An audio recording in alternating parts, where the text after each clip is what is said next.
اس نے اللہ کا حکم پورا کیا اور عبادت کی۔ نکاح ایک مرد اور ایک عورت کے درمیان ہوتا ہے۔ مرد کی ذمہ داری ہے کہ وہ اپنی ہونے والی بیوی کے ساتھ بہتر سے بہتر سلوک، جتنا بہتر سے بہتر سلوک ممکن ہے وہ کرے، اور خاتون کے ذمہ لازم ہے کہ وہ اپنے شوہر کے ساتھ بہتر سے بہتر رویہ، ہمدردی، شفقت، خدمت کا فریضہ انجام دے۔ جب دونوں ایک دوسرے کے حقوق ادا کرتے ہیں تو دونوں کی زندگی خوشگوار گزرتی ہے۔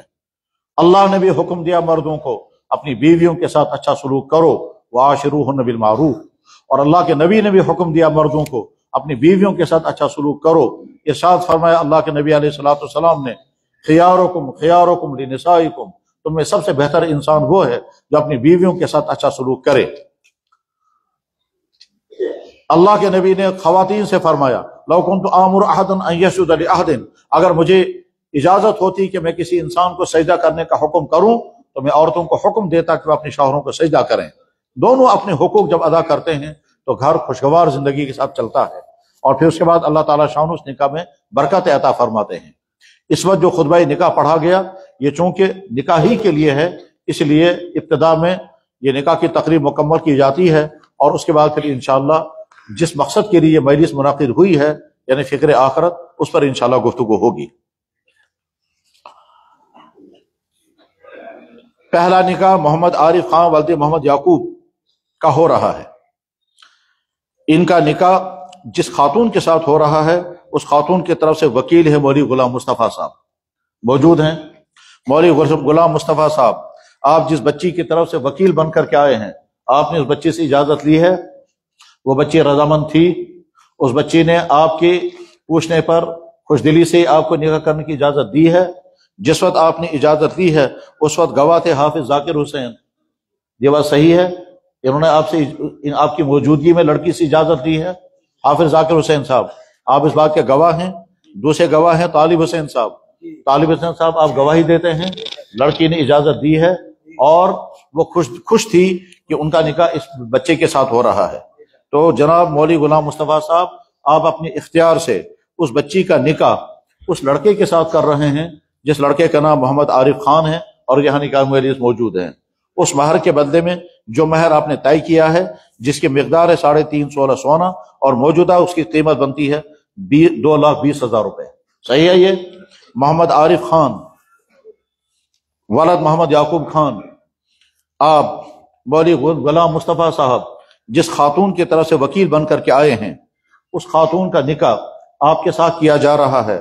اس مہر کے بدلے میں جو مہر طے ہوا ہے اور آپ کی طرف سے ادا ہو جائے گا، یہ نکاح آپ نے قبول کر لیا؟ یہ آپ نے نکاح قبول کر لیا؟ یہ نکاح آپ نے قبول کر لیا؟ بہت اچھا ہے۔ دوسرا نکاح ہے مشکور احمد والد حاجی کریم علی صاحب۔ ان کا نکاح جس خاتون کے ساتھ ہو رہا ہے اس خاتون کی طرف سے وکیل بن کر کے آئے ہیں مولوی شیر علی صاحب۔ مولانا شیر علی صاحب موجود ہیں؟ بہت اچھا۔ آپ اس بچی کی طرف سے وکیل بن کر آئے ہیں، اس بچی سے آپ نے اجازت لی ہے، وہ بچی رضامند اور خوش تھی۔ جس وقت آپ نے لڑکی سے اجازت لی کہ میں تمہارا نکاح کرنے کے لیے جا رہا ہوں، اس وقت آپ کے گواہ تھے حافظ ذاکر حسین صاحب، یہ بات صحیح ہے؟ حافظ ذاکر صاحب آپ کی موجودگی میں جناب مولوی شیر علی صاحب نے لڑکی سے اجازت لی تھی، وہ رضامند تھی، اس پر کوئی جبر نہیں تھا، کوئی دباؤ نہیں تھا۔ دوسرے گواہ ہیں حافظ ذاکر حسین صاحب، آپ کی موجودگی میں ان مولوی شیر علی صاحب نے اجازت لی ہے۔ کون ہے مولوی ذاکر حسین صاحب؟ ذاکر صاحب کون ہیں؟ آپ کی موجودگی میں اجازت دی ہے۔ شکیل احمد صاحب آپ ہیں، آپ کی موجودگی میں انہوں نے اجازت دی ہے، لڑکی رضامند تھی، خوش تھی، بہت اچھا۔ بیٹھیں جناب مولوی شیر علی صاحب، آپ اس لڑکی کی طرف سے وکیل بن کر اس کی اجازت سے، یہ لڑکی انور حسین صاحب کی ہے، یہ لڑکی انور حسین صاحب کی ہے، اس کا نکاح ہو رہا ہے مشکور احمد صاحب کے ساتھ، اور آپ ان کی طرف سے وکیل ہیں۔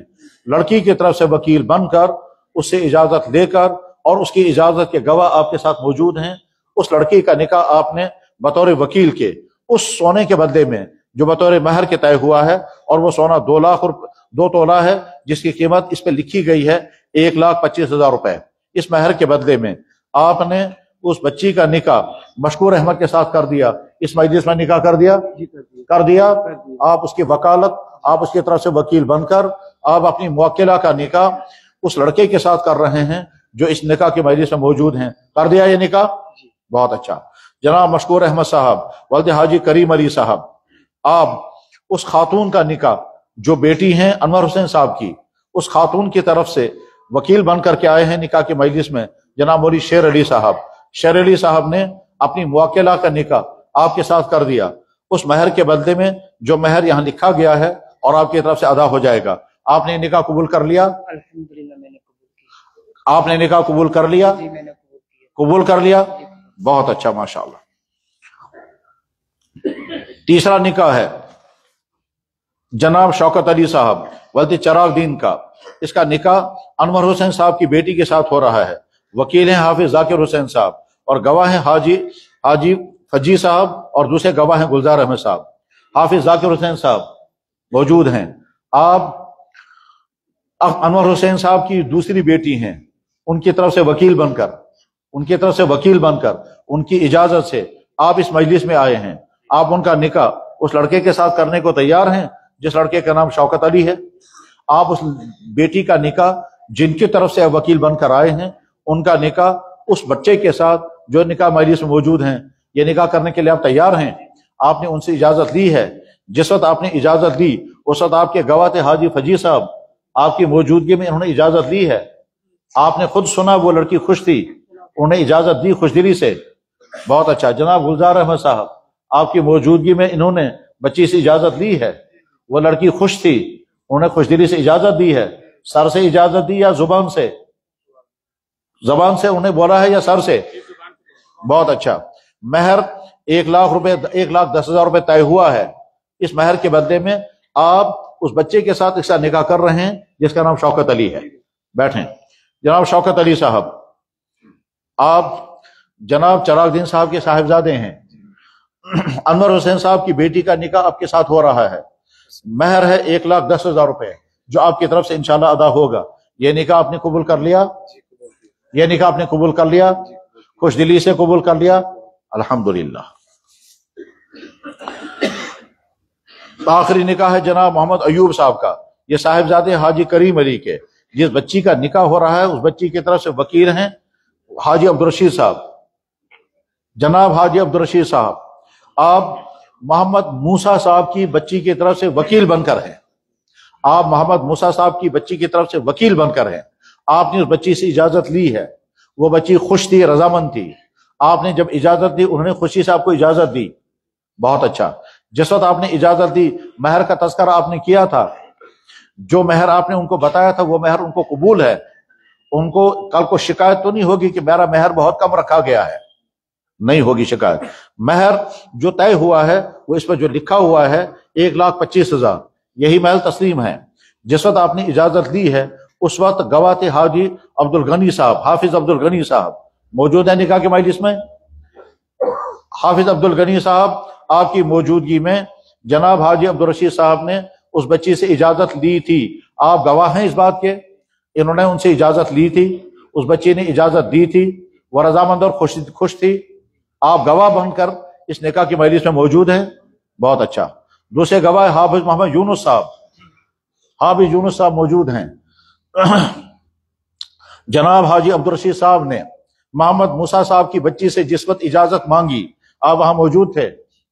انہوں نے جو کچھ پوچھا اور اس بچی نے جو کچھ کہا آپ اس کے گواہ ہیں. آپ اس بات کے گواہ ہیں کہ لڑکی نے رضامندی کے ساتھ نکاح کرنے کی اجازت دی ہے. آپ اس بات کے گواہ ہیں کہ انہوں نے مہر کا تذکرہ کیا اور بچی نے مہر قبول کر لیا. بہت اچھا. تشریف رکھیں. جناب حاجی عبدالرشید صاحب، آپ اپنی موکلہ کا نکاح مجلس میں موجود محمد ایوب کے ساتھ کر رہے ہیں. کر دیا اس کا نکاح اس لڑکے کے ساتھ. بہت اچھا. تشریف رکھیں. محمد ایوب صاحب والد حاجی کریم علی ساکن ادھمپور، آپ نے محمد موسیٰ صاحب کی بیٹی کا نکاح جن کے وکیل یہاں نکاح مجلس میں موجود ہیں اور مہر 1,25,000 طے ہوا ہے، اس مہر کے بدلے میں آپ نے یہ نکاح قبول کر لیا؟ آپ نے قبول کر لیا؟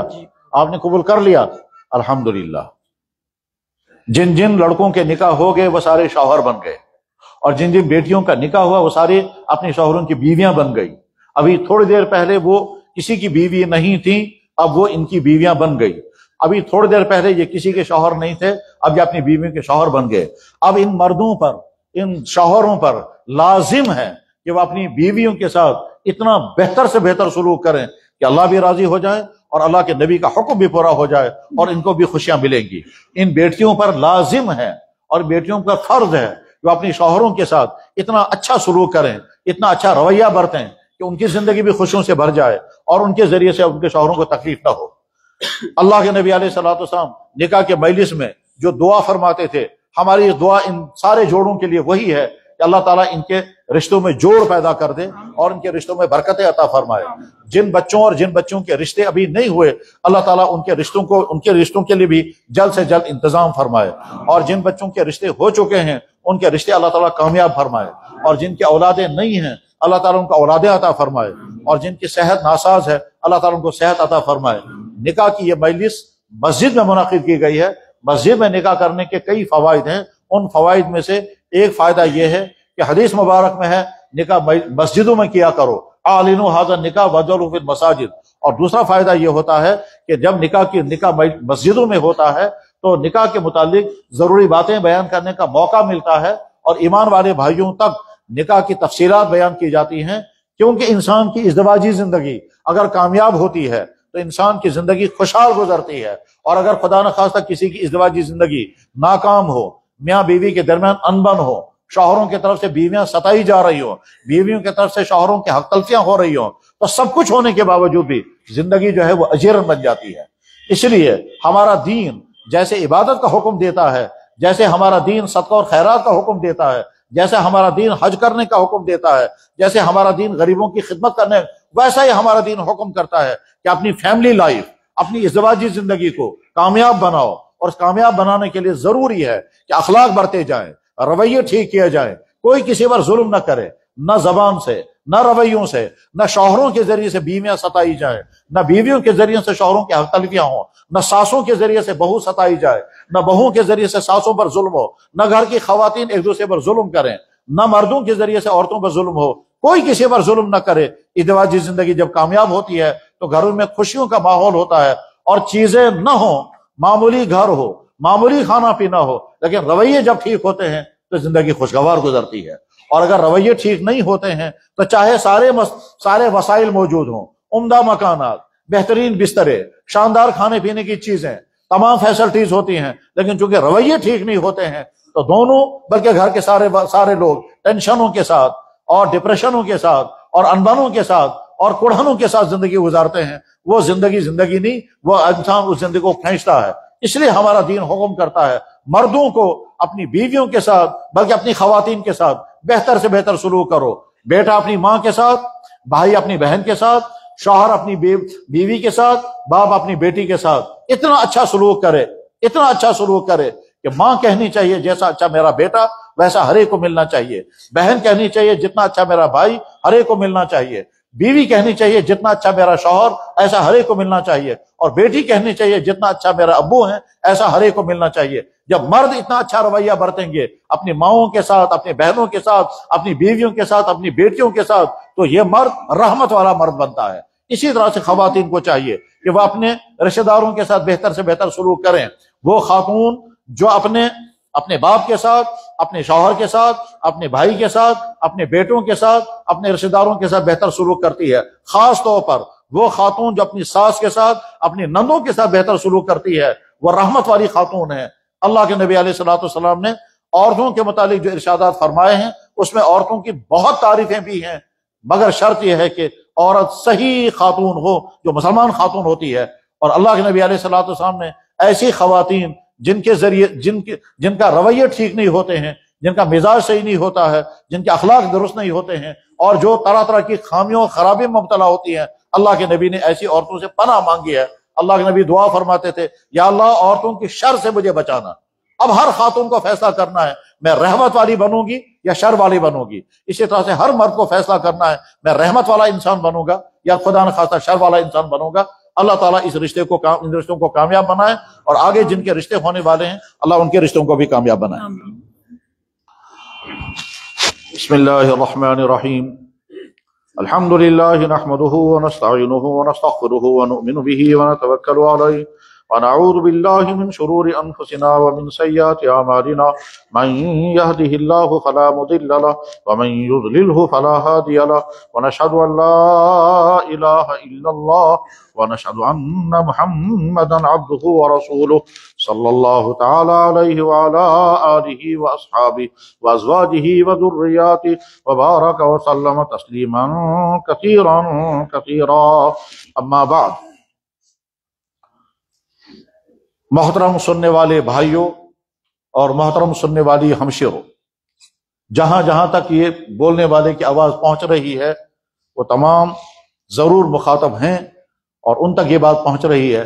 سب سے پہلے ہم سب اللہ کی بارگاہ میں شکر ادا کریں کہ اللہ تعالیٰ شانو نے ہم کو ایمان والا بنایا اور ایمان کی دولت عطا فرمائی.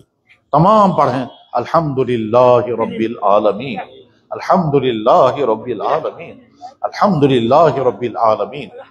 اگر اللہ تعالیٰ شانو نے ہم کو ایمان والے کے گھر میں پیدا نہ کیا ہوتا تو ہم نہ جانے کہاں کس حال میں ہوتے، کیا کر رہے ہوتے، کیا کھاتے ہوتے، کن کاموں میں ہوتے، کن کے ساتھ ہمارا رویہ کیا ہوتا. لیکن اللہ نے ہم کو ایمان والے کے گھر میں پیدا فرمایا. ایمان والی ماں کے پیٹ میں ہم نے 9 مہینے گزارے، ایمان والی ماں کا دودھ پلایا، ایمان والے باپ کے گھر میں پیدا کیا، ایمان والے کے گھر میں پیدا کیا تو ہم کو اذان پڑھی گئی ہوگی. ایمان والے ہم ہیں اس لیے ہماری زبان پر اللہ کا اور اللہ کے نبی کا نام ہے. اب بھی اور ساری زندگی معمول بنائیں کہ اللہ کے اس بڑے احسان کا ہمیشہ شکر ادا کرتے رہیں گے. پھر پڑھیں ایک مرتبہ الحمدللہ رب العالمین. یا اللہ ہم آپ کی بارگاہ میں شکر ادا کرتے ہیں. یا اللہ آپ نے بہت بڑا احسان فرمایا، ہم کو ایمان کی دولت عطا فرمائی، ہم آپ کے بندے بن گئے، ہم آپ کے نبی کے امتی بن گئے. اگر یہ ایمان کی دولت ہمیں نہ ملی ہوتی، اگر ہم ایمان والے گھر میں پیدا نہ ہوئے ہوتے، نہ جانے ہماری حالت کیا ہوتی. یا اللہ اس مشکل حالت سے آپ نے ہم کو بچایا، آپ کا بڑا احسان ہے، ہمارا آپ شکر قبول فرما لیں. اور یا اللہ آپ فرماتے ہیں اگر تم شکر کرو گے میں اور عطا کروں گا. یا اللہ دیکھ لیجئے ہم آپ کے گھر میں آپ کو مخاطب بنا کر کہتے ہیں، ہم آپ کی خدمت میں شکر پیش کرتے ہیں. یا اللہ آپ سن بھی رہے ہیں، یا اللہ آپ دیکھ بھی رہے ہیں، ہم چھپے ہوئے نہیں ہیں اور چھپے ہوں گے تب بھی آپ سے چھپ نہیں سکتے ہیں. انسانوں سے چھپ سکتے ہیں، آپ سے کوئی چھپ نہیں سکتا. یا اللہ آپ دیکھ بھی رہے ہیں، سن بھی رہے ہیں، ہمارا شکر قبول فرما لیں. یا اللہ ہم ایمان والے ہیں، ایمان والے بن کر زندگی گزاریں گے، ایمان کے ساتھ دھوکہ نہیں کریں گے، ایمان کے دامن اپنے ہاتھ سے نہیں چھوڑیں گے. یا اللہ ہمیں یقین ہے کہ آپ کے نبی کی جو مبارکباد ایمان والوں کو ملی ہوگی اس مبارکبادی میں ہم شامل ہیں، اور اس لیے شامل ہیں. یا اللہ آپ کے نبی نے فرمایا مبارک اس انسان کو جس انسان نے مجھے دیکھا اور ایمان قبول کیا. یا اللہ ہم اس جماعت میں ہم نہیں ہیں. پھر آپ کے نبی نے فرمایا مبارک اس انسان کو جس انسان نے مجھے دیکھا تو نہیں ہوگا پھر بھی کہتا ہوگا میرا نبی محمد الرسول اللہ. یا اللہ آپ سن لیں، ہم اعلان کر کے کہتے ہیں ہمارا نبی محمد الرسول اللہ. اور جب ہم اعلان کر کے کہتے ہیں، نہیں اعلان نہیں، یا اللہ ہم آپ کو گواہ بنا کر کہتے ہیں، ہم نے اعلان کیا آپ ہمارے اللہ ہیں. ہم آپ کو گواہ بنا کر کے کہتے ہیں، ہم نے اعلان کیا آپ کا نبی محمد الرسول اللہ خاتم النبیین، ہم ان کے امتی ہیں. ہم اعلان کر کے کہتے ہیں آپ کی بھیجی ہوئی کتاب سچی کتاب قرآن ہے، ہم اس کتاب کو. یا اللہ ہم اعلان کر کے کہتے ہیں ہمیں یقین ہے کہ جب تک دنیا میں ہیں رہیں گے، اور جب جانے کا وقت آئے گا موت ہوگی اور آپ سے ہماری ملاقات ہوگی. یا اللہ آپ سے بھی ملاقات ہوگی، آپ کے نبیوں سے بھی ملاقاتیں ہوں گی، اس لیے کہ آپ نے بھی فرمایا میرے بندے مجھ سے ملیں گے، اور آپ کے نبی نے فرمایا ہم اللہ سے ملاقات کریں گے. ہم آپ کی ملاقات بھی ہوگی قیامت کے دن، اور آپ کے نبی سے بھی ملاقات ہوگی، اور ہم اس کے انتظار میں ہیں. اور آپ کے نبی نے ہم سے فرمایا ہے میں جا رہا ہوں آگے، اور آگے حوض کوثر پر تمہارا میں انتظار کروں گا. یا اللہ ہمارے نبی تو جا چکے ہیں، ہم بھی جب پہنچیں گے انشاءاللہ آپ کے نبی کے جھنڈے کے نیچے ہم ان کے ساتھ آئیں گے اور آپ کے بارگاہ میں حاضر ہو جائیں گے، کیونکہ ہم مومن ہیں، ہم ایمان والے ہیں، ہم نے آپ کے نبی کو تسلیم کیا ہے، ہم نے آپ کو اپنا رب مانا ہے. ہم یہ بھی کہتے ہیں کہ ہم سے بہت گناہ ہوئے ہوں گے، آنکھوں سے بھی گناہ ہوئے، کانوں سے بھی گناہ ہوئے، زبان سے بھی گناہ ہوئے، ماں باپ کی نافرمانیاں بھی ہوئی ہوں گی، بیوی بچوں کی حق تلفیاں ہوئی ہوں گی، بھائیوں کے ذریعے سے بہنیں ستائی گئی ہوں گی، ایک آدمی کے ذریعے دوسرے پر ظلم ہوا ہوگا. یہ ساری باتیں تسلیم ہیں، قبول ہیں ہمیں، مگر ہمیں یہ بھی یقین ہے کہ ہم نے اپنی یہ پیشانی آپ کے علاوہ کسی کے سامنے نہیں جھکائی ہے، ہم نے آپ کے نبی کے علاوہ کسی اور کو نبی نہیں مانا ہے، ہم آج بھی کہتے ہیں اور آئندہ بھی کہیں گے ہمارا نبی ایک ہی محمد الرسول اللہ، ہمارا رب وہی اللہ ہے جس نے اس کائنات کو پیدا کیا، بنایا، جس نے ہم کو پیدا کیا اور ہم کو پیدا کیا، اور ہماری جتنی ضرورت کی چیزیں وہ ساری ضرورت کی چیزیں اللہ نے ہم کو عطا فرمائی۔ یا اللہ ہمارا شکر بھی قبول فرما، اور ہماری توبہ بھی قبول فرما، اور ہماری معافی بھی قبول فرما، اور ہمارے ایمان کو مہر بھی لگا دے اور ڈکلیئر کر دے کہ ہاں یقیناً تم میرے ایمان والے بندے ہو۔ میرے بھائی، اللہ جل شانہ کے احسانات کا احساس ہر وقت انسان کو ہونا چاہیے، سوچنا چاہیے۔ دنیا میں انسانوں میں اندھے بھی ہیں، اللہ نے ہم کو اندھا نہیں بنایا۔ دنیا میں انسانوں میں بہرے بھی ہیں، اللہ نے ہم کو بہرا نہیں بنایا۔ دنیا میں انسانوں میں پاگل بھی ہیں، اللہ نے ہم کو مینٹلی پاگل نہیں بنایا۔ دنیا میں انسانوں میں جسمانی اعتبار سے طرح طرح کے آزار والے بھی ہیں، اب نارمل بھی ہیں، اللہ نے ہم کو پورا جسم عطا کیا، کوئی کمی نہیں رکھی۔ دنیا میں انسان وہ بھی ہیں جن کو بھوکا رہنا پڑتا ہے، اللہ نے ہم کو بھوکا بھی نہیں رکھا۔ دنیا میں وہ انسان بھی ہیں جو بے روزگار ہیں، سڑکوں پر آتے گزارتے ہیں، اللہ نے ہم کو اس مصیبت سے بھی بچائے رکھا۔ اور دنیا میں بے شمار انسان وہ بھی ہیں جو ایمان سے محروم ہیں، اللہ نے ہم کو ایمان سے محروم لوگوں میں نہیں بلکہ ایمان والوں میں پیدا کیا۔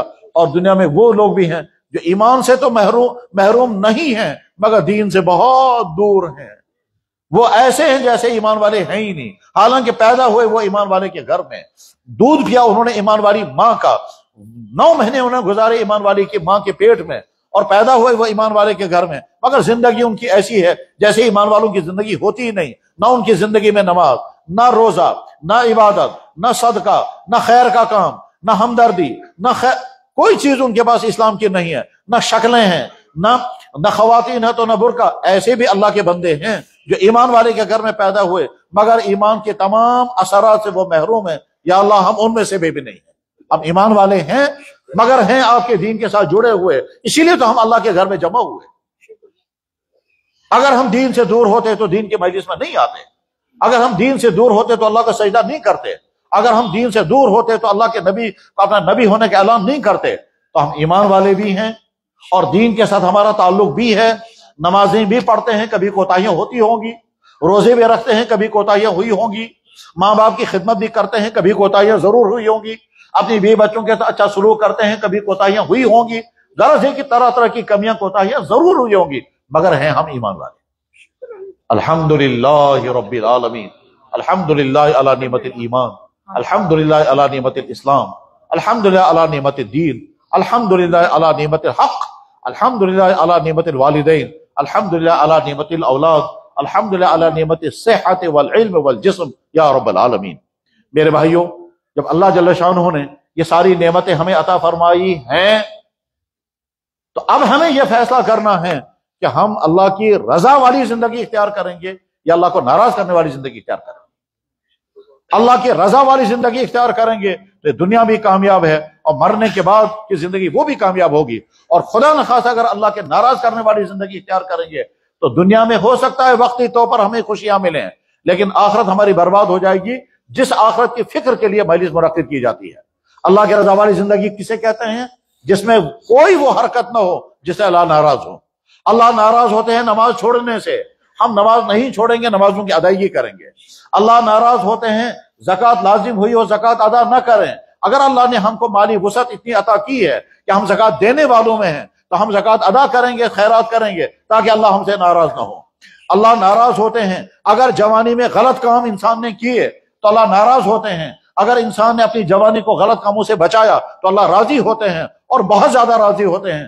خاص طور پر وہ ہمارے بچے جو جوان ہیں، چاہے لڑکے ہوں چاہے لڑکیاں ہوں، سب ہمارے اپنے بچے ہیں۔ جن ماں باپوں کے وہ بچے ہیں وہ ماں باپ ہمارے بھائی بہن ہیں، جن ماؤں کے پیٹوں سے وہ پیدا ہوئے ہیں وہ مائیں ہماری بہنیں ہیں کیونکہ وہ کلمہ پڑھنے والی ہیں، جن باپوں کے گھروں میں وہ پیدا ہوئے وہ ہمارے بھائی ہیں کیونکہ وہ کلمہ پڑھنے والے ہیں۔ تو وہ ہمارے بچے جو ہمارے بھائیوں اور ہماری بہنوں کے بچے ہیں، لڑکے ہوں یا لڑکیاں ہیں، اگر جوانی کی زندگی انہوں نے تمام برائیوں سے بچا کر کے گزاری تو اللہ راضی ہوں گے، اور اگر جوانی کی زندگی میں انہوں نے اپنی جوانی کو داغ لگایا، چاہے کسی بھی قسم کا داغ لگایا، چاہے وہ کھانے پینے کی چیزوں میں غلطیاں کر رہے ہوں یا ملنے جلنے میں غلطیاں کر رہے ہوں یا تعلقات غلط جوڑے جا رہے ہوں یا اپنی آنکھوں کا غلط استعمال کر رہے ہوں یا موبائلوں کا غلط استعمال کر رہے ہوں، تو سمجھ لیں ہم کو اللہ کے ناراض کرنے والی زندگی گزار رہے ہیں۔ جب ہم اپنی آنکھوں کا غلط استعمال کریں گے تو ان آنکھوں پر اللہ کی لعنت برستی ہے، مگر اللہ چونکہ ارحم الراحمین ہے آنکھوں کے لائٹ چھینتے نہیں ہیں۔ جب بندہ نہ غلط چیزیں سنتا ہے، مثلا میوزک سنتا ہے، ڈانس دیکھتا ہے، فضول خرچی کی باتیں کرتا ہے، فضول خرچی کرتا ہے اور غلط تعلقات جوڑتا ہے، تو اس کا مطلب یہ ہے کہ یہ انسان، چاہے یہ مرد ہے چاہے عورت، چاہے لڑکا ہے چاہے لڑکی، اس نے اپنے آنکھیں غلط استعمال کی، اللہ کو ناراض کیا، اس نے اپنے کان غلط استعمال کیے، اللہ کو ناراض کیا، اس نے اپنی زبان غلط استعمال کی، اللہ کو ناراض کیا، اس نے اپنے وقت برباد کیا، اللہ کو ناراض کیا، اس نے خوشیاں محسوس کی گناہ کر کے، اللہ کو ناراض کیا، وہ چل رہا ہے یا چلا کہ کسی سے ملنے کے لیے، اللہ کو ناراض کیا، اس نے راتیں گزاری ان چیزوں میں جن سے اللہ کو ناراض ہوتے ہیں۔ تو جب بندہ اللہ کو ناراض کر کے زندگی گزارتا ہے، چاہے وہ لڑکا ہو چاہے لڑکی، چاہے مرد ہو چاہے عورت، چاہے بالغ ہو چاہے بوڑھا ہو، جب اللہ کو ناراض کرنے والی زندگی گزاری جاتی ہے تو اللہ تعالیٰ شانو پھر کبھی صحت چھین لیتے ہیں تو لا علاج بیماری میں مبتلا کرتے ہیں، کبھی ٹینشن میں ڈال دیتے ہیں، سب کچھ ہونے کے باوجود آدمی ڈپریشن اور ٹینشن اور اینزائٹی کا شکار ہوتا ہے، اور کبھی سب کچھ ملنے کے باوجود سکون چھین لیتے ہیں، کبھی سب کچھ ہونے کے باوجود گھروں میں ٹکراؤ میں پیدا ڈال دیتے ہیں۔ پھر نتیجہ کیا ہوتا ہے؟ نافرمانیوں کے نتیجے میں اللہ تعالیٰ شانو خوشیاں چھین لیتے ہیں، اور خوشیاں جب چھین لیتے ہیں تو گھر میں سب کچھ اللہ نے دیا ہے، عالی شان بلڈنگ ہے، گھر کے اندر تمام سہولیات کی چیزیں مہیا ہیں، اس کے باوجود اولاد اور والدین کے درمیان ٹکراؤ ہوتا ہے، میاں بیوی کے درمیان ٹکراؤ ہوتا ہے، بھائی بھائیوں سے لڑتے ہیں، سب کچھ ہونے کے باوجود معمولی چیزوں پر لڑتے رہتے ہیں اور اپنی زندگی کو اجیرن بنا دیتے ہیں۔ وجہ ہوتی ہے تم نے اللہ کو ناراض کر رکھا ہے، اب اللہ تعالیٰ شانو تم کو اس مصیبت میں ڈال دیا کہ سکون کی زندگی گزار نہیں سکو گے، پیسہ بھی خوب آ رہا ہے، عیش کی ساری چیزیں جمع ہیں، کھانے پینے کی ساری چیزیں مہیا ہیں، مگر ٹینشن ہوگا، پریشانیاں ہوں گی، ٹکراؤ ہوگا، لڑائیاں ہوں گی، ایک دوسرے سے دکھ پائیں گے، ایک دوسرے کو تکلیفیں پہنچائیں گے، ظلم کرتے رہیں گے، ظلم سہتے رہیں گے، اس کے ذریعے ایک کے ذریعے سے دوسرے پر ظلم ہوگا، دوسرے کے ذریعے سے پہلے پر ظلم ہوگا، ایک کے ذریعے سے دوسرا ستایا جائے گا، اور وہ اس میں سزا ہوتی ہے کیونکہ تم نے اللہ کو ناراض کرنے والی زندگی گزار رہے ہو، اس لیے اللہ تعالیٰ شان نے اس ذریعے سے تم کو پریشانی میں ڈال دیا۔ اس لیے ہم عہد کریں گے انشاءاللہ ہم اللہ کو ناراض کرنے والی زندگی نہیں گزاریں گے۔ اور اللہ کو ناراض کرنے والی زندگی کسے کہتے ہیں؟ جب انسان نماز نہ پڑھے، جب انسان روزہ نہ رکھے، جب انسان زکوٰۃ نہ دے، جب حج فرض ہوا پھر بھی حج نہ کرے اور عیاشوں پر پیسہ دولت لٹائے، جب انسان اپنے ماں باپ کی حق تلفی کرے، ان کا جو حق ہے وہ ادا نہ کرے، جب انسان اپنی بیویوں پر ظلم کرے، ان کو ستائے، جب انسان اپنی بیٹیوں پر ظلم کرے، ان کو غلط کام کروائے، جب انسان اپنے بچوں کی تربیت نہ کرے، جب نوجوان لڑکے اور لڑکیاں برائیوں میں وقت گزاریں، جب وہ خدا نخواستہ غلط تعلقات میں مبتلا ہوں، جب فیشنوں پر پیسے دولت خرچ کیے جائیں، جب عیاشوں پر پیسے خرچ کیے جائیں، جب دکھلاوا کیا جائے، جب دکاندار دکان پر بیٹھ کر کے فراڈ مال بیچے اور غلط ریٹ لگا کر کے بیچے، جب پڑوسی کو ستائے اور پر ظلم کرے، جب انسان جھوٹ بولے، جب انسان غیبتیں کرے، جب انسان شرابیں پیے، جب انسان رشوت کھائے، جب انسان ظلم کرے، جب انسان اللہ کو ناراض کرنے والا کوئی بھی کام کرے گا تو اللہ تعالیٰ شانو اس کی زندگی کو اجیرن بنا دیتے ہیں، کیونکہ فیصلے اللہ کے ہاں سے ہوتے ہیں۔ اور جب بندہ نیک زندگی اختیار کرتا ہے تو اللہ کی طرف سے رحمتوں کے فیصلے آتے ہیں، اور جب بندہ اللہ کو ناراض کرنے والی زندگی اختیار کرتا ہے تو پھر اللہ تعالیٰ شانو کی طرف سے قسم قسم کی مصیبتیں آتی ہیں، دولت کے باوجود، عہدوں کے باوجود، فیسلٹیز کے باوجود انسان کو سکون نہیں، انسان کو راحت نہیں، انسان کو عافیت نہیں، کہتا ہے سمجھ میں نہیں آتا ہے کیا ہو گیا، اور ہوا ہوتا ہے اللہ کو ناراض کیا گیا ہوتا ہے۔ اللہ فرماتے ہیں من عمل صالحا من ذکر او انثى وهو مؤمن فلنحيينه حیاتا طیبہ، ایمان کی حالت میں اعمال صالحہ کے ساتھ، اچھے اعمال کے ساتھ، اچھے اعمال سے مطلب یہ ہے اللہ نے جو چیزیں فرض کی ہیں ایک ایک چیز کو پورا کیا جا رہا ہے، اللہ نے جتنی چیزیں حرام کی ہیں ایک ایک چیز سے پرہیز کر رہے ہیں، اللہ نے بندوں کے ساتھ جیسا سلوک کرنے کا حکم دیا ویسے ہی سلوک کیا جا رہا ہے، اس کو کہتے ہیں عمل صالح۔ جو انسان ایسی زندگی گزارے کہ نہ اللہ کے حقوق کو ضائع کر رہا ہے، نہ بندوں کے حقوق کو ضائع کر رہا ہے، نہ بندوں کو تکلیف پہنچا رہا ہے، نہ اللہ کی حق تلفی کر رہا ہے، اللہ فرماتے ہیں فَلَنُحْيِيَنَّهُ حَيَاةً طَيِّبَةً، میں تم کو حیات طیبہ عطا کروں گا۔ حیات طیبہ کے معنی تمہارا ذہن کا بھی سکون ہوگا، گھروں میں خوشیاں ہوں گی، کھاؤ گے تو ہضم ہوگا، رات کو نیندیں آرام سے آئیں گی، ٹکراؤ نہیں ہوگا، بچوں کے حق میں دعائیں کرو گے دعائیں قبول ہوں گی، تمہارے بچے تمہارے وفادار فرما بردار ہوں گے، تمہارے شوہر تمہارے وفادار ہوں گے، تمہاری بیویاں تمہاری اطاعت چار ہوں گی، کسی سے کسی کو تکلیف نہیں پہنچے گی، کیونکہ تم نے اللہ کو راضی کر رکھا ہے، اور مخلوق کے ذریعے سے اللہ تعالیٰ شانو تم کو راضی رکھیں گے تم کو۔ بھائیو، اگر گھروں میں خوشیاں چاہتے ہو، اللہ کو راضی کرو، خوشیاں آئیں گی۔ اگر صحت چاہتے ہو، اللہ کو راضی کرو، زندگی میں راحت و خوش ہے۔ اگر کاروبار کامیاب بنانا چاہتے ہو، اللہ کو راضی کرو، برکتوں والی روزی ملے گی۔ اور اگر اللہ کو ناراض کریں گے تو نتیجہ کیا ہوگا؟ دولتوں کا سیلاب آئے گا لیکن سکون نہیں ملے گا، راحتوں کا سیلاب، راحت کی ساری چیزیں جمع ہوں گی لیکن بیماریاں ہوں گی، ٹینشن ہوں گے، پریشانیاں ہوں گی، ٹکراؤ ہوگا، اور ایک کے ذریعے سے دوسرا ستایا جائے گا، جیسے ہمارے گھروں کا ماحول اس وقت ہے۔ آج کا زمانہ فیسلٹیز کا زمانہ ہے۔ غور کریں، کیا جناب رسول اکرم صلی اللہ علیہ وسلم کے مبارک زمانے میں اتنی آسانیاں تھیں؟ یقیناً نہیں تھی۔ آج ہمارے پاس جتنے قسم کے کھانے ہیں، اللہ کے نبی علیہ الصلوۃ والسلام نے ان کھانوں کو سنا بھی نہیں، دیکھا بھی نہیں۔ آج ہمارے پاس جس قسم کے کپڑے ہیں، اللہ کے نبی علیہ السلام نے ان کپڑوں کو دیکھا بھی نہیں، سنا بھی نہیں۔ آج ہمارے گھروں میں جتنی راحت کی چیزیں ہیں، اللہ کے نبی علیہ السلام نے ان کا تصور بھی نہیں کیا تھا۔ آج کون سا گھر ہے جس گھر میں قالین نہیں ہے؟ آج کون سا گھر ہے جس گھر میں لائٹوں کا انتظام نہیں ہے؟ آج کون سا گھر ہے جس گھر میں کئی قسم کے کھانے نہیں کھائے جا رہے ہیں؟ آج کون سا گھر ہے جس گھر میں فاقے لگ رہے ہیں؟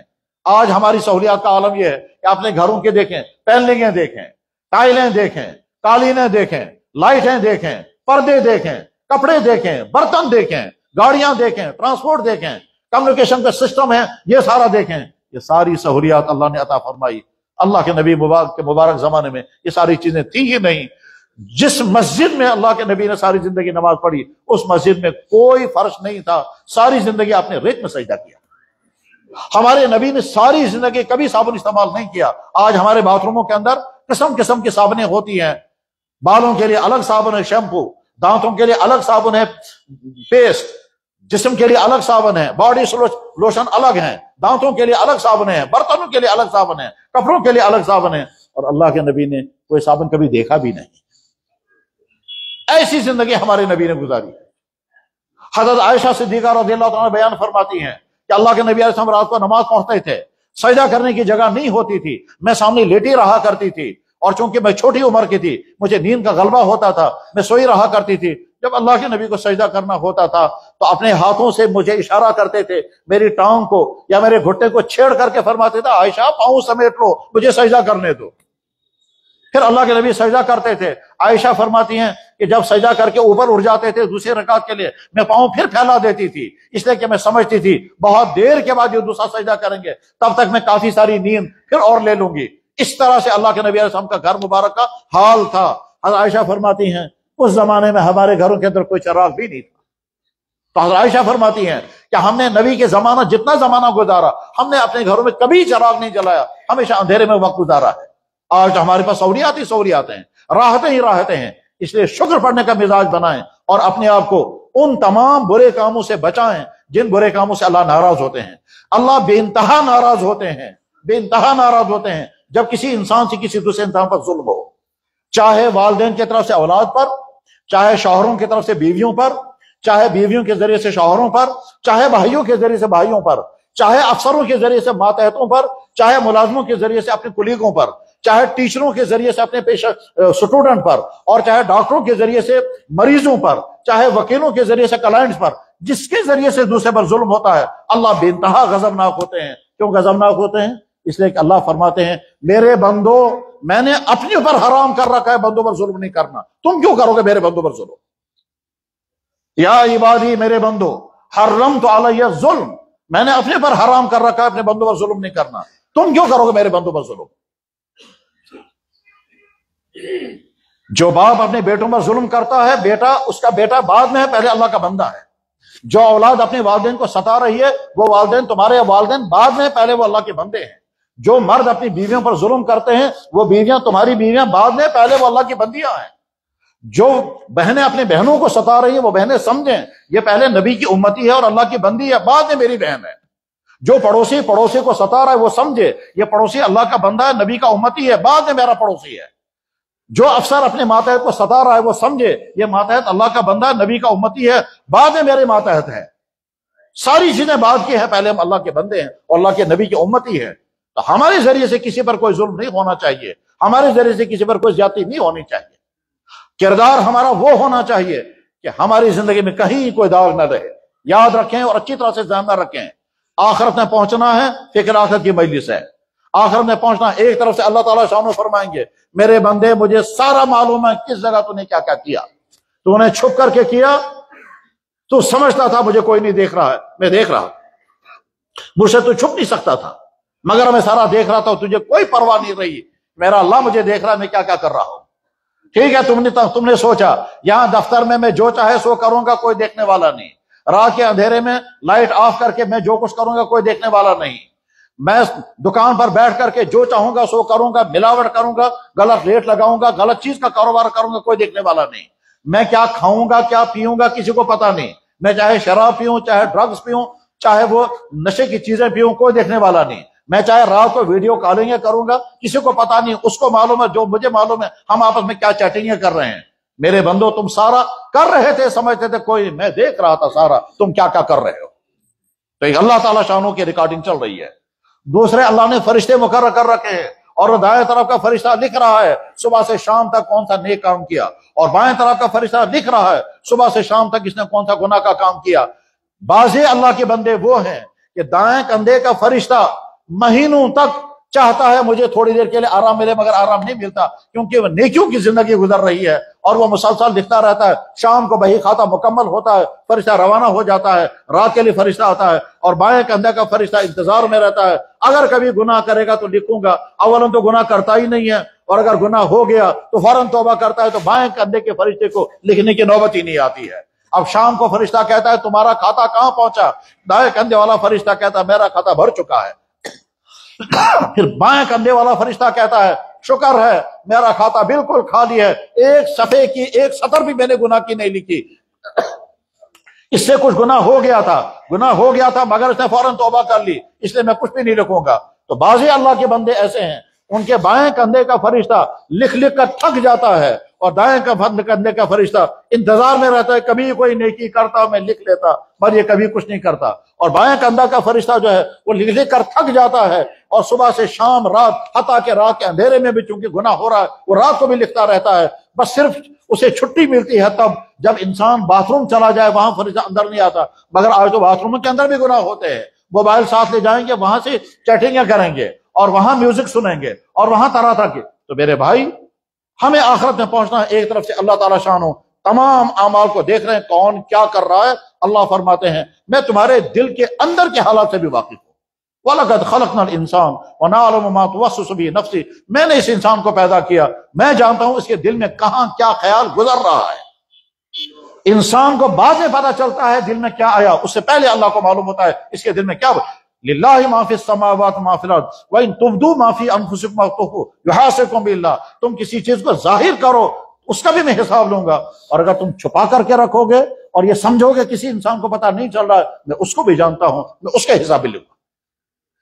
دوسرا فرشتوں کو طے کر دیا، اللہ فرما رہے ما یلفظ من قول الا لدیہ رقیب، تم ایک لفظ زبان سے نکالو گے دائیں یا بائیں فرشتہ فوراً نوٹ کر لے گا، تم ایک حرکت بھی کرو گے دائیں یا بائیں فرشتہ فوراً نوٹ کر لے گا۔ اور تیسرے، جس جگہ بیٹھ کر انسان جو کرتا ہے، چاہے وہ کسی جگہ بیٹھ کر خدا نخواستہ شراب پیے، کسی جگہ بیٹھ کر غلط میں میٹنگ کرے، کسی جگہ بیٹھ کر کے جوا کھیلے، کسی جگہ بیٹھ کر کے کوئی اور غلط کام کرے، وہ جگہ ریکارڈ کر لیتی ہے کہ اس جگہ فلانے بندے نے فلانے غلط کام کیا ہے، شراب پی ہے، ناجائز تعلقات جوڑے ہیں، رشوت کھائی ہے، میٹنگ کی ہے، پلان بنایا ہے، ناحق قتل کیا ہے، یا کوئی اور برائی کا کام کیا ہے، تو وہ زمین قیامت کے دن گواہی دے گی یا اللہ اس جگہ فلانے نے سجدہ کیا تھا وہ نمازی ہے۔ زمین کا دوسرا ٹکڑا کہے گا یا اللہ اس جگہ فلانے اور فلانے کی غلط ملاقات ہوئی تھی اور انہوں نے یہ باتیں یہاں کی تھی، تو زمین بھی گواہ بن رہی ہے۔ اور آخری بہت بڑا گواہ انسان کا یہ جسم ہے، یہ جسم اللہ کی دی ہوئی بہت بڑی نعمت ہے، اس جسم کی ایک ایک چیز، ایک ایک عضو، ایک ایک نعمت اللہ کی نعمت ہے، اگر ایک چیز بھی کم ہو جائے انسان کی زندگی اجیرن ہو جائے گی۔ اگر اللہ نے ناخن پیدا نہ کیے ہوتے تو ہم کو کھجلانے کے لیے لکڑیاں ساتھ رکھنی پڑتی، اگر اللہ تعالیٰ شاہ نے آنکھ کے اوپر کور پیدا نہ کیا ہوتا تو ہم اپنی آنکھ کا حفاظت نہیں کر سکتے تھے۔ اس جسم میں جو کچھ انسان کو چاہیے تھا وہ سارا اللہ تعالیٰ شاہ نے عطا کیا، اور مانگے بغیر عطا کیا۔ انسان کو نہیں معلوم تھا کہ دنیا میں مجھے دیکھنے کے لیے آنکھ ہونی چاہیے اور آنکھ کے اوپر کور بھی ہونا چاہیے۔ اللہ نے آنکھ بھی دی ہے اور آنکھ کی حفاظت کے لیے کور بھی دیا ہے، اور وہ کور جو ہے وہ اللہ کے فیصلے سے کام کرتا ہے، انسان کے ارادے میں کوئی دخل نہیں۔ اللہ نے سننے کا سسٹم بنایا اور سننے کے لیے جو کچھ ہونا چاہیے وہ سارا مہیا کر دیا۔ فضا میں ہوا آنی چاہیے تاکہ انسان سن سکے، اگر فضا میں ہوا نہیں ہوگی انسان کی آواز پہنچے گی نہیں۔ یہی وجہ ہے کہ جب ہم فضا سے باہر نکل جائیں گے وہاں کوئی آدمی دوسرے کی آواز نہیں سنتا ہے۔ تو کان بھی دیے، سننے کا سارا سسٹم دیا، غرض ہے کہ ساری باڈی دی، دماغ دیے، دماغ کے اندر جو کچھ ہونا چاہیے وہ سارا دیا، آنکھیں دی، آنکھوں کے اندر جو کچھ ہونا چاہیے وہ سارا دیا، کان دیے، کان کے اندر جو کچھ ہونا چاہیے وہ سارا، زبان دی بولنے کے لیے، یہ بولتی بھی ہے، چکھتی بھی ہے، کھانے کا ہضم کرنے کے لیے پانی بھی نکالتی ہے، وہ سارے کام یہ کر رہی ہے۔ یہ جسم کا ایک ایک حصہ اللہ کا بنایا ہوا ہے، استعمال کرتا ہے انسان، مگر جس چیز میں استعمال کرتا ہے یہ جسم سارے کو ریکارڈ کر لیتا ہے۔ گویا اللہ نے اس آنکھ کو فرمایا دیکھنا تم وہ جو یہ دکھائے گا، اور جو یہ دکھائے گا وہ ریکارڈ کر لینا، تاکہ میرے سامنے بتا سکو تم کہ یا اللہ اس نے مجھے کہاں کہاں استعمال کیا۔ اللہ کے نبی نے فرمایا جو انسان مجھے گارنٹی دے گا دو چیزوں کے بارے میں، ان کا غلط استعمال نہیں کرے گا، میں اسے گارنٹی دیتا ہوں وہ میرے ساتھ جنت میں آئے گا۔ اور ایک حدیث میں اللہ کے نبی نے فرمایا جو آدمی 6 چیزوں کے بارے میں گارنٹی دے گا ان کا غلط استعمال نہیں کرے گا، میں اسے گارنٹی دیتا ہوں وہ میرے ساتھ جنت میں آئے گا۔ ان 2 چیزوں میں سے ایک چیز ہے زبان۔ یہ انسان کا جسم جو ہے، یہ انسان کا جسم اللہ کا بنایا ہوا ہے اور ساتھ میں ریکارڈر بھی ہے، اور ریکارڈر ہے اسے ساری چیزیں ریکارڈ کر رہا ہے۔ اس ہاتھ سے ہم جو کچھ کریں گے یہ ہاتھ ریکارڈ کر رہا ہے، قیامت کے دن گواہی دے گا۔ اگر ہم نے کسی نامحرم کو اس ہاتھ سے ٹچ کیا تو یہی ہاتھ گواہی دے گا، اس ہاتھ سے غلط پیسہ پکڑا یہی ہاتھ گواہی دے گا، اس ہاتھ سے غلط سائن کیا یہی ہاتھ گواہی دے گا، اس آنکھ کا غلط استعمال کیا یہی آنکھ گواہی دے گی، یہ پاؤں غلط راستے کی طرف چلے یہی پاؤں گواہی دیں گے۔ اللہ جل شانہ قرآن کریم میں فرماتے ہیں یوم تشہد علیہم السنتہم وایدیہم وارجلہم بما کانوا یعملون، وہ دن تم یاد رکھنا جس دن تمہارے پاؤں گواہی دیں گے، تمہارے ہاتھ گواہی دیں گے، اور وہ تمہاری زبان گواہی دے گی، جس زبان کے ذریعے سے تم نے کیا کیا کیا ہوگا وہ ساری زبان گواہی دے گی اور تم انکار نہیں کر سکو گے۔ بلکہ قرآن کریم میں اللہ تعالیٰ فرماتے ہیں تمہاری یہ کھال بھی گواہی دے گی، اور کھال سارا ریکارڈ کرے گی۔ مثلا خدا نخواستہ نامحرم مرد اور نامحرم عورت نے اپنا جسم ٹچ کیا، یہ ٹچنگ کے نتیجے میں ان کو وقتی طور پر مزہ آیا ہوگا اور وقتی طور پر انہوں نے لطف اٹھایا ہوگا، مگر یہی کھال گواہی دے گی قیامت کے دن، اور وہ دونوں کی خالیں گواہی دیں گے دونوں کے حق میں کہ اللہ اس نے یہ کیا تھا، اس نے یہ کیا تھا۔ اس وقت انسان چاہے گا میری یہ کھال نہ بولے اور چپ کرانے کی کوشش بھی کرے گا، مگر چپ کرا نہیں سکے گا۔ اللہ جل شانہ قرآن کریم میں فرماتے ہیں وما کنتم تستترون ان یشہد علیکم سمعکم ولا ابصارکم ولا جلودکم، تم پردہ نہیں کر سکو گے اپنے جسم سے، جو جسم تمہارے ساتھ ساتھ ہے یہ سارا ریکارڈ کر رہا ہے۔ تو اللہ کے ہاں ریکارڈنگ الگ ہو رہی ہے، فرشتوں کے ہاں ریکارڈنگ الگ ہو رہی ہے، زمین الگ ریکارڈنگ کر رہی ہے، اور اس کے ساتھ ساتھ پھر انسان کا یہ جسم سارا ریکارڈ کر رہا ہے۔ 4 جگہ ریکارڈنگ چل رہی ہے، اور اس ریکارڈنگ کا ہم انکار نہیں کر سکیں گے۔ قیامت کے دن جو ہی پہنچیں گے جسم الگ گواہی دے گا، فرشتے الگ دستاویز پیش کریں گے، اللہ اپنے علم کے مطابق الگ فیصلہ کرے گا۔ اس لیے ہمیں فیصلہ کرنا ہے کہ ہم زندگی ویسی نہیں گزاریں گے جس کے نتیجے میں یہ 4 گواہ ہمارے خلاف کھڑے ہو جائیں اور ہم پچھتانے لگیں، اور پھر کیا ہوگا؟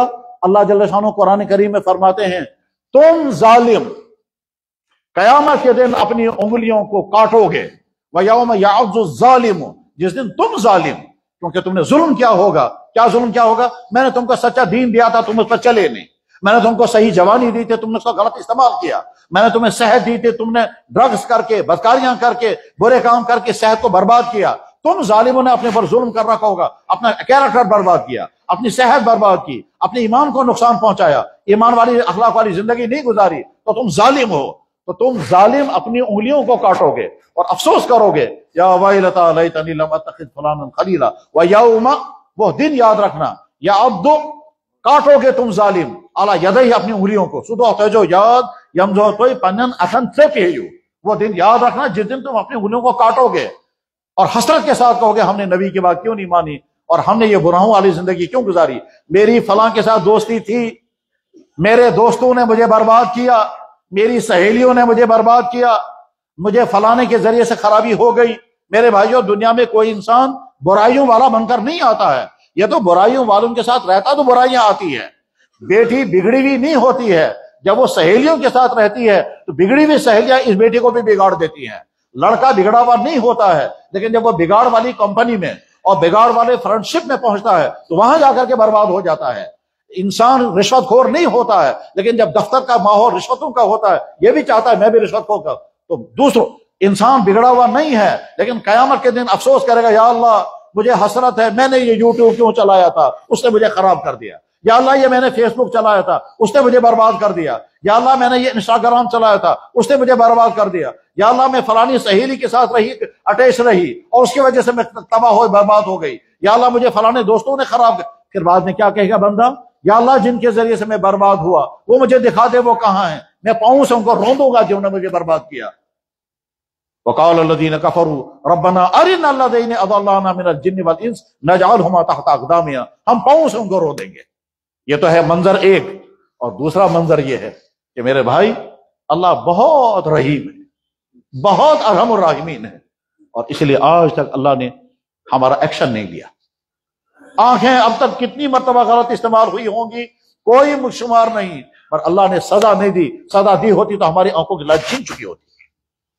ہم نے اپنی جوانی میں کتنے غلط کام کیے ہوں گے کوئی شمار نہیں، اللہ فوراً ایکشن نہیں لیتے ہیں، اگر ایکشن لیا ہوتا تو ہم اس خوبصورت جوانی کے ساتھ آج نہیں ہوتے۔ ہم نے اپنی زبانوں کا غلط استعمال کب کتنا کیا کسی کے پاس حساب نہیں ہے، اور اللہ ہے آج تک ہماری زبان کی بولنے کی طاقت نہیں چینی ہے، کیونکہ اللہ ارحم الراحمین ہے۔ اللہ تعالیٰ ارحم الراحمین فرما رہے ہیں، اے میرے نبی میرے بندوں کو اطلاع پہنچا دیجئے، مجھ سے بڑا معاف کرنے والا کوئی نہیں۔ نبی عبادی میرے بندوں کو خبر سنا دیجئے، انی انا الغفور الرحیم، میں معاف کرنے کے لیے تیار ہوں، اور میں ہی معاف کرنے کے لیے تیار ہوں۔ اللہ فرما رہے ہیں انی لغفار لمن تاب، جو بھی توبہ کرے گا میں معاف کرنے کے لیے تیار ہوں، مجھ سے زیادہ معاف کرنے والا تو کوئی بھی نہیں ہے۔ اور ایک جگہ تو اللہ تعالیٰ شاہ نے بہت ہی عجیب بات فرمائی، اللہ فرما رہے ہیں میرے بندو میں نے اپنے ذمے آرڈر کر رکھا ہے، میں نے اپنے لیے لکھ کر کے رکھا ہے کہ رحم کرنا ان بندوں پر، اگر ان سے غلطی ہو جائے اور معافی مانگے تو سزا مت دینا، رحم کرنا۔ کتب ربکم، تمہارے رب نے اپنے ذمے لکھ کے رکھا ہے، اور رحم کرنا بندوں پر۔ ہمارا اللہ ہم سے کہہ رہا ہے کہ میں نے اپنے لیے لکھ کے رکھا ہے بندوں پر رحم کروں گا۔ تم بھی تو سوچو کہ ہمارا رب کتنا ارحم الراحمین ہے، اور یقیناً ہمارے رب کے ارحم الراحمین کا ثبوت ہم خود ہیں۔ کیوں ہیں؟ اس لیے کہ ہم میں سے کسی کو یاد نہیں کب کیا کیا کیا ہے، اللہ نے سب پر پردہ رکھا ہے۔ کسی کو یاد نہیں کہاں کیا کیا کھایا ہے، اللہ نے سب پر پردہ رکھا ہے۔ کسی کو یاد نہیں ہے چیٹنگ کہاں کن کن کے ساتھ کی ہے، اللہ نے سب پر پردہ رکھا ہے۔ کسی کو یاد نہیں، کچھ یاد ہے، بہت سارا بھول گیا، کتنی تعداد میں کیا ہوگا، یا ہم میں سے کسی کو یاد نہیں آج تک نمازیں کتنی مرتبہ چھوڑی۔ جو نماز اللہ کے نبی کو ایک دن کے لیے بھی معاف نہیں ہوئی، وہ نمازیں ہم سے نہ جانے کتنی مرتبہ چھوٹی ہوں گی، پر اللہ نے سزا نہیں دی۔ اور ہم میں سے کسی کو یاد نہیں نمازیں ہم نے پڑھی مگر بے دھیانی کے ساتھ پڑھی، خشوع کے ساتھ نہیں پڑھی، کھڑے تھے اللہ کے سامنے سوچتے تھے کہیں اور، ہم میں سے کسی کو یاد نہیں، پر اللہ نے پھر بھی سزا نہیں دی۔ ہم میں سے کسی کو یاد نہیں کتنی مرتبہ غلط چیزیں کھائی ہیں، غلط چیزیں پی ہیں، کن کا پیچھا کہاں کیا ہے، راتوں کی تنہائیوں میں کیا کیا ہے، مالز میں جا کر کے کیا کیا غلطیاں کی ہیں، ڈانس کہاں دیکھا ہے، کہاں لڑکیوں کا پیچھا کیا ہے، کہاں لڑکوں کے ساتھ دوستیاں کی ہیں، کہاں یہیں سے فون کیے ہیں، یہ ساری غلطیاں کس نے کہاں کی ہیں، سب پر پردہ پڑا ہوا ہے۔ کسی کو اللہ تعالیٰ شاہ نے رسوا بھی نہیں کیا، کسی کو سزا بھی نہیں دی، یہ ارحم الراحمین نہیں تو اور کیا۔ اور جناب رسول اللہ صلی اللہ علیہ وسلم نے فرمایا اللہ سے زیادہ برداشت کوئی نہیں کرتا۔ ما احد اصبر من اللہ، بیٹا غلطی کرتا ہے ایک مرتبہ دو مرتبہ چند مرتبہ والدین معاف کر دیتے ہیں، بعد میں وہی شفقت کرنے والے والدین کہتے ہیں بیٹا کاش تو پیدا نہ ہوا ہوتا۔ وہ ماں جو ماں دن میں 10 مرتبہ بچے پہ کہتی ہے میں تجھ پر قربان جاؤں، میری جان تجھ پر فدا ہو جائے، میں گبرا اور بلائی تو لگے رچ چھپے، وہ ماں جو دن میں 10 مرتبہ کہتی ہے میری جگر اور میری جان، جب یہ بیٹا بار بار نافرمانی کرتا ہے وہی شفقت کرنے والی ماں کہتی ہے کاش میں نے تجھے جنا نہ ہوتا، کاش تو مجھے بے پیٹ سے پیدا نہ ہوا ہوتا، کاش میں بے اولاد ہوتے مگر تجھ جیسا بیٹا نہ ہوتا۔ یہ شفقت کرنے والی ماں یہاں تک پہنچتی ہے، شفقت کرنے والا باپ یہاں تک پہنچتا ہے، مگر اللہ نے ہم کو کبھی نہیں کہا افسوس میں نے تجھے کیوں پیدا کیا۔ اللہ نے ہم کو کبھی نہیں کہا نکل جاؤ میری زمین، باپ تو کہتا ہے نکل جا میرے گھر سے، تو میرا بیٹا نہیں ہے، اللہ کبھی نہیں کہتا نکل جا میری زمین سے، تو میرا بندہ ہے ہی نہیں۔ گنہگار کو بھی اللہ تعالیٰ کہتے ہیں تم میرے ہو، تم کتنے گنہگار ہو پھر بھی میرے ہی ہو، میں نے تم کو بنایا، میں ہی تمہیں کھلا رہا ہوں، میں نے تو تمہارا یہ جسم بنایا، اس جسم کی ہر چیز میرے، تو جس آنکھ سے دیکھتا ہے وہ میں نے بنائی ہے، جس آنکھ سے تو مجھے ناراض کر رہا ہے اس آنکھ کی روشنی میں چھین نہیں رہا ہوں۔ جس کام سے تو مجھے ناراض کر رہا ہے اس کام کے سننے کی طاقت میں تجھ سے نہیں چھینتا ہوں. جن میری پیدا کی ہوئی چیزیں کھا کر، میرا پیدا کیا ہوا ڈرائی فروٹ کھا کر، میرا پیدا کی ہوئی طاقتور چیزیں کھا کر تو جوان طاقتور بنتا ہے، اور طاقتور بن کر پھر مجھے ناراض کرنے والی زندگی اختیار کرتا ہے. میں پھر بھی تجھے سزا نہیں دیتا ہوں، حالانکہ میں سزا دے سکتا ہوں. میں ارحم الراحمین نہیں تو اور کیا ہوں. یقیناً ہمارا رب ارحم الراحمین ہے، یقیناً ہمارا رب ارحم الراحمین ہے. کوئی شک نہیں اس میں، کوئی شک نہیں اس میں. جتنا اس نے دیا ہے ہمارے مانگے بغیر دیا ہے. جتنا ہم کو عطا کیا ہم میں سے کسی نے نہیں مانگا تھا یا اللہ ایمان دینا، میں ایمان کے بحروں گھر میں پیدا نہیں ہونے والا ہوں، اللہ ایمان کے گھر میں پیدا کیا.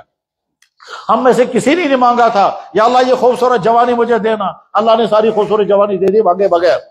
قرآن میں اللہ تعالیٰ فرماتے ہیں میں نے تو تم کو وہ سب کچھ دیا جس کی تمہیں ضرورت ہے، تمہیں پتہ بھی نہیں تھا تمہیں کیا کیا چاہیے تھا، وہ تو سارا میں نے تم کو مہیا کر دیا. اور زندگی گزارنے کے لیے جو سورسز چاہیے، ہوا، پانی، غذا، ہیٹنگ، موسم، پھل، سبزیاں، اور سبزیوں کے اندر اور پھلوں کے اندر وٹامن، وہ ساری چیزیں میں نے مہیا کر دی ہیں تاکہ تمہارے جسم کی ایک ایک ضرورت پوری ہو جائے. تمہارے باڈی کو ضرورت ہے طرح طرح کی وٹامنز کی، میں نے پھلوں میں، سبزیوں میں، اناجوں میں ساری چیزیں رکھی.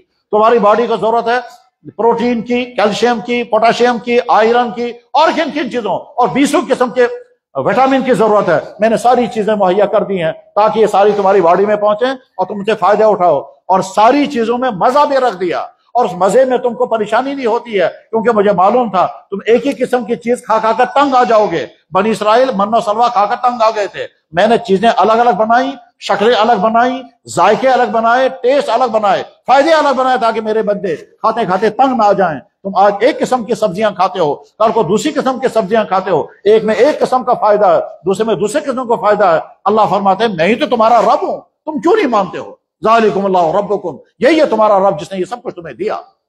نحن خلقناکم فلولا تصدقون، میں نے تمہیں پیدا کیا تم مانتے کیوں نہیں؟ وہ ارحم الراحمین ہمارا رب جس کے پاس ہمیں پہنچنا ہے، اور جب پہنچیں گے تو اپنی ساری زندگی اللہ کے سامنے پیش کریں گے. وہی نام ہے آخرت. فکر آخرت کے معنی یہ ہیں کہ ہم اس دنیا کو آخرت کی تیاری کے لیے استعمال کریں گے. غلطیاں ہوئی ہیں، مایوس نہیں ہونا ہے. اچھی طرح سے ذہن میں رکھے کس نے انسان سے کتنی غلطیاں ہوئی ہوں گی، مایوس کبھی نہیں ہونا. مایوس وہ ہو جائے جس کا خدا کہتا ہوں میں معاف کرنے کے لیے تیار نہیں. ہمارا خدا وہ نہیں. ہمارا اللہ کہتا ہے میرے بندو تم ایک ہی دن میں اگر 70 مرتبہ ایک ہی غلطی کرو گے پھر معافی مانگو گے، میں پھر بھی معاف کرنے کے لیے تیار ہوں. کہتے ہیں اللہ تعالیٰ شان روزی کو بند کر دیتے ہیں، صحت چھین لیتے ہیں، مگر معافی کا دروازہ کبھی بند نہیں کرتے ہیں تب تک جب تک موت آ جائے. موت کے آخری مرحلے تک اللہ تعالیٰ شان کے معافی کا دروازہ کھلا رہتا ہے. اور کبھی اللہ تعالیٰ شان کیا فرما کہ جناب 100 بوڑھے توبہ کریں گے مجھے بہت خوشی ہوتی ہے، مگر اگر ایک جوان توبہ کرے گا ان 100 بوڑھوں کے توبہ سے زیادہ خوشی مجھے اس وقت ہوتی ہے جب ایک جوان توبہ کرتا ہے. اس لیے آج ہم مجلس میں ہیں، ایک طرف سے اللہ کی بارگاہ میں شکر ادا کریں، دوسری طرف سے توبہ کریں، اور تیسری طرف سے عہد کریں گے کہ ہم اپنی آخرت کی تیاری کے لیے اللہ کو راضی کرنے والے اعمال کریں گے، نمازوں کی پابندی کریں گے، رمضان آئے گا روزے رکھیں گے، اللہ نے مال عطا کیا ہے صدقہ اور خیرات کریں گے، فضول خرچیاں نہیں کریں گے، ماں باپ زندہ ہیں ان کی خدمت کریں گے، ان کو راحت پہنچائیں گے، ماں باپ کی وفات ہو گئے تو اثار ثواب کریں گے، اپنے ماں باپ کی خدمت کریں گے اگر زندہ ہیں، اپنی بیویوں کے ساتھ اتنا بہتر سلوک کریں گے کہ بیویاں کہنی چاہیے یا اللہ اس سے بہتر شوہر مجھے نہیں مل سکتا ہے. بہنوں کے ساتھ اتنا اچھا سلوک کریں، بہنیں کہنی چاہیے جیسا ہمارا بھائی ہے ایسا اللہ ہر ایک کو بھائی عطا کر دے. اپنی بیٹیوں کی صحیح تربیت کریں، ایسا نہ ہو کہ بیٹیاں کسی غلط راستے پر چل پڑی ہوں اور آپ کو پتہ بھی نہ چلے گا. اپنی بیٹیوں کی صحیح تربیت کریں اور بہتر جگہ پر رشتے کریں، اور ساتھ میں شادی بیاہ کے تمام غلط رسموں کو بند کر دے، اور خصوصاً نوجوان لڑکے اور لڑکیاں جن غلط راستوں کی طرف چل رہے ہیں اس سے اپنی زندگی کو بچاؤ. اگر تم اس بدکاری اور بے حیائی سے نہیں بچے تو اللہ تعالیٰ شان یہ برداشت نہیں کرتے ہیں. حدیثوں میں موجود ہے اللہ تعالیٰ فرماتے ہیں میں بہت زیادہ باغیرت ہوں، اللہ سے زیادہ باغیرت کوئی نہیں ہے. غیرت کا مطلب ہوتا ہے جنسی معاملات میں غلطی کرنا، جنسی معاملات کی غلطی پر جو انسان کو غصہ آتا ہے اس کو غیرت کہتے ہیں.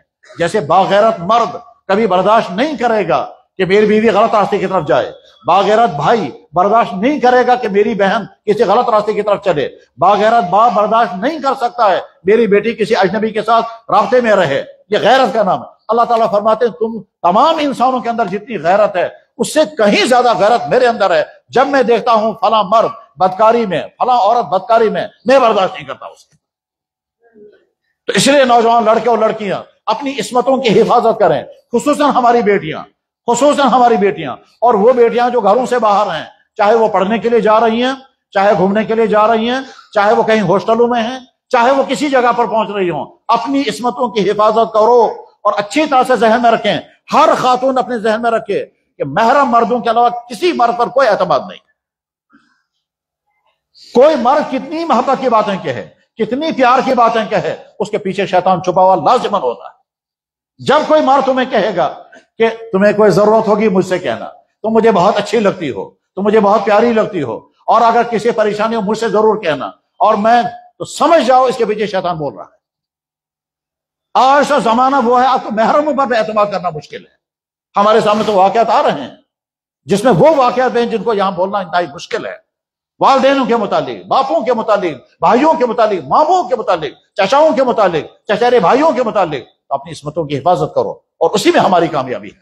میرے بھائیوں، ہم اس مجلس میں ہیں، ایک تو اللہ کی بارگاہ میں شکر ادا کریں گے اور دوسرے توبہ کریں گے، اور توبہ کریں گے اس یقین کے ساتھ کہ اللہ اپنا دروازہ کھولے ہوئے انتظار میں ہے، آئے میرے بندے میری طرف، میں ان کے گناہ معاف کرنے کے لیے تیار ہوں۔ اللہ فرمائے ان اللہ یغفر الذنوب جميعا، سارے گناہ جن کے بارے میں تم سمجھتے ہو وہ فلانا گناہ کہاں مجھے اللہ معاف کرے گا کسی کو پتا نہیں، اللہ فرمائے میں اس کو معاف کرنے کے لیے تیار ہوں۔ میں نے آج تک تجھ پہ پردہ رکھا، تو کیوں مایوس ہوگا؟ میں معاف کرنے کے لیے تیار ہوں۔ تو اللہ کی نعمتوں پر شکر پڑھیں گے، اپنے گناہوں پہ معافی مانگیں گے، اور اگلی زندگی کو اچھا بنانے کے لیے عہد کریں گے، اور عہد کرنے کے ساتھ پھر اس مجمع عام میں اللہ کی بارگاہ میں اپنی ضرورتیں پیش کریں گے، اور اللہ تعالیٰ شان و فرماتے ہیں میرے بندو مجھ سے مانگو میں دینے کے لیے تیار ہوں، ادعونی استجب لکم۔ تو 4 قسم کی دعائیں میں آئیں گی۔ نمبر 1، اللہ کی نعمتوں پر شکر پڑھیں گے۔ نمبر 2، اپنے گناہوں پر معافی مانگیں گے اور توبہ کریں گے۔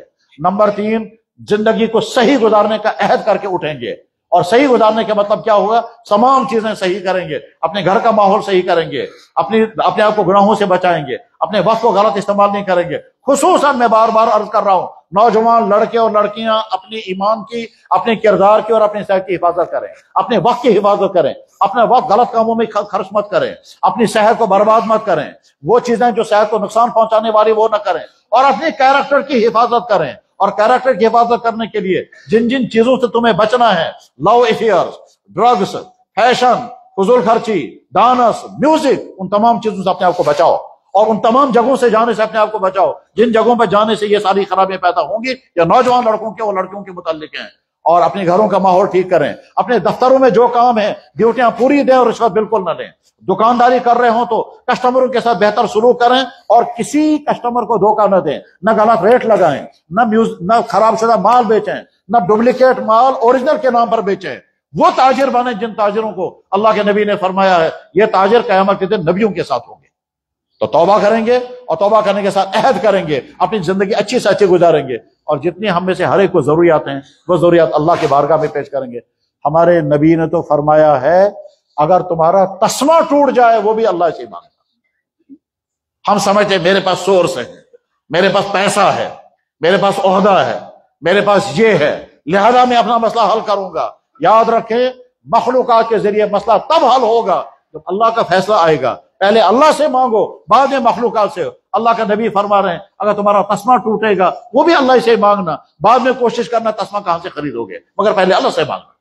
تو ہمارا اپنا معاملہ ٹھیک۔ میرے بھائیو، الحمدللہ علی نعمت الایمان، الحمدللہ علی نعمت الاسلام، ایک شکر، معافی مانگنی ہے تمام اپنی غلطیوں کی، اور ارادہ کرنا ہے زندگی کو صحیح گزارنے کا، اور اس کے ساتھ اپنی ساری ضرورتیں اللہ کے بارگاہ میں پیش کرنی ہے۔ اور ارادہ یہ کرنا چاہیے کہ ہم تمام اپنے تمام بھائیوں کے لیے دعائیں کریں گے۔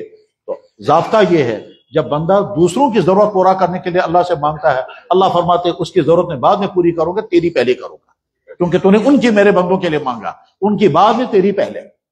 اللہ کے نبی علیہ السلام سے پوچھا گیا یار کون کون سی دعائیں قبول ہوتی ہیں؟ آپ نے فرمایا دعا الغائب۔ دعا الغائب کے مطلب جب دوسروں کے متعلق تم وہ دعائیں کرو گے، ان کو پتہ نہیں میرے لیے یہ دعا کر رہا ہے، اللہ فرما رہے ہیں میرے اس بندے کے لیے تو نے دعا کی، تیری دعا پہلے قبول کروں گا۔ یقین رکھنا، اور کبھی خیال نہیں کرنا چاہیے میں بہت گنہگار ہوں، میرا اللہ کہاں سنے گا؟ نہیں، اللہ ہر ایک کا اللہ ہے، وہ تو ہر ایک کا اللہ ہے، وہ تو نبیوں کا بھی اللہ ہے، ولیوں کا بھی اللہ ہے، اور گنہگاروں کا بھی اللہ ہے۔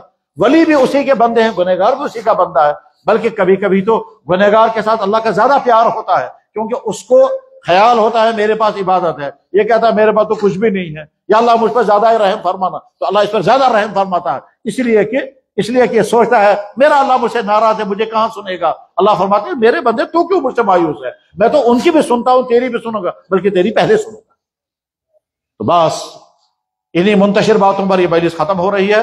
مختصر سی دعا کریں گے، اس دعا میں 4 باتیں ہوں گی، جیسا کہ میں نے عرض کیا، تمام لوگ درود شریف پڑھیں، دو زانوں بیٹھو، سب کے سب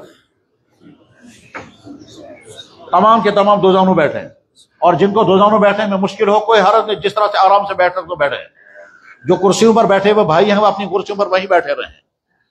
ہم اس وقت اس پوزیشن میں ہیں، اللہ کے گھر میں ہیں، ہزاروں اللہ کے بندے اور اللہ کی بندیاں موجود ہیں، اللہ کی رحمت برس رہی ہے، اس وقت دین بیان ہوا ہے، اللہ کے نبی کا کلام بیان ہوا ہے، اللہ کا کلام بیان ہوا ہے، کوئی گناہ کی چیز یہاں نہیں ہے، اس لیے یقیناً اللہ کی رحمت برس رہی ہے، چاروں طرف سے فرشتے سارا نوٹ کر رہے ہیں کتنے اللہ کے بندے موجود ہیں، کیا کہا جا رہا ہے اور کیا سنا جا رہا ہے۔ اس ایسی صورتحال میں جو دعائیں ہوں گی، یقین رکھیں اللہ تعالیٰ وہ دعائیں ضرور قبول فرمائیں گے، ضرور قبول فرمائیں گے۔ وآخر دعوانا ان الحمد للہ رب العالمین برحمتک یا ارحم الراحمین۔